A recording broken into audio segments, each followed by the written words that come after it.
हाल ही में 15वें वित्त आयोग के अध्यक्ष एन.के. सिंह द्वारा भारत के राष्ट्रपति को आयोग की रिपोर्ट सौंप दी गई है।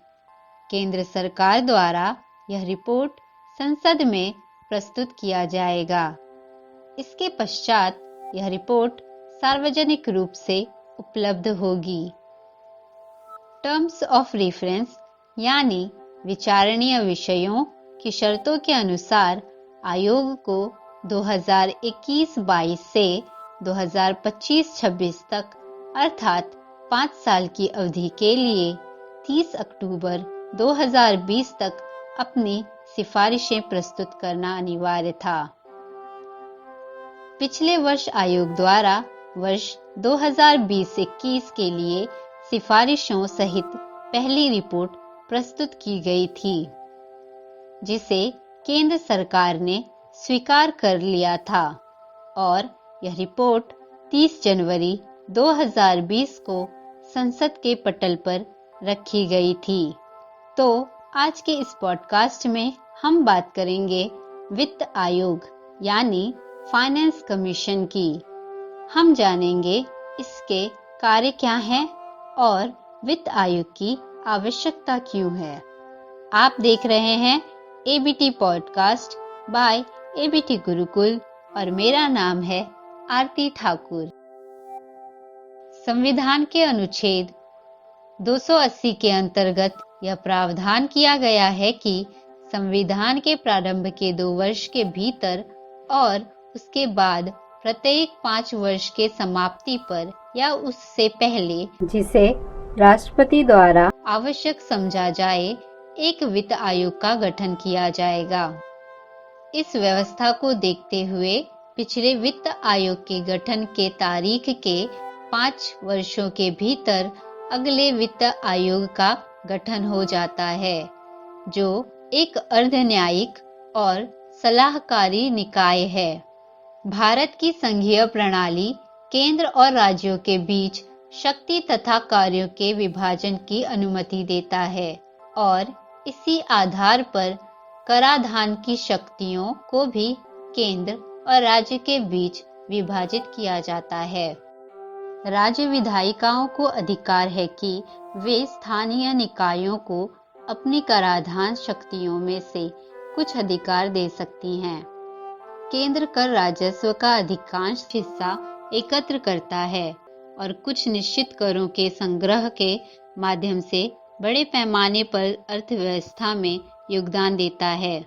स्थानीय मुद्दों और ज़रूरतों को निकटता से जानने के कारण राज्यों की यह जिम्मेदारी है कि वे अपने क्षेत्रों में लोकहित का ध्यान रखें। हालांकि इस सभी कारणों के चलते कभी-कभी राज्य का खर्च उनको प्राप्त होने वाले राजस्व से कहीं अधिक हो जाता है। इसके अलावा विशाल क्षेत्रीय असमानताओं के कारण कुछ राज्य दूसरों की तुलना में पर्याप्त संसाधनों का लाभ उठाने में असमर्थ हैं। इन असंतुलनों को दूर करने के लिए वित्त आयोग राज्यों के साथ साझा किए जाने वाले केंद्रीय निधियों की सीमा निर्धारित करने की सिफारिश करता है। आइए अब देखते हैं कि वित्त आयोग के कार्य क्या हैं। वित्त आयोग भारत के राष्ट्रपति को यह सिफारिश करता है कि संघ और राज्यों के बीच करों की शुद्ध प्राप्तियों को कैसे वितरित किया जाए एवं राज्यों के बीच ऐसे आगामों का आवंटन कैसे किया जाए। आयोग यह भी निर्णय लेता है कि अनुच्छेद 275 के तहत संचित निधि में से राज्यों को अनुदान या सहायता देना चाहिए या नहीं।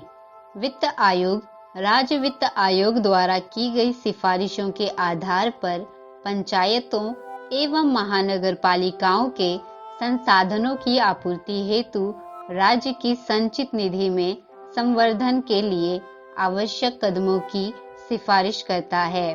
वित्त आयोग राष्ट्रपति द्वारा प्रदत्त अन्य कोई विशिष्ट निर्देश का भी पालन करता है जो देश के सुदृढ़ वित्त के हित में हो।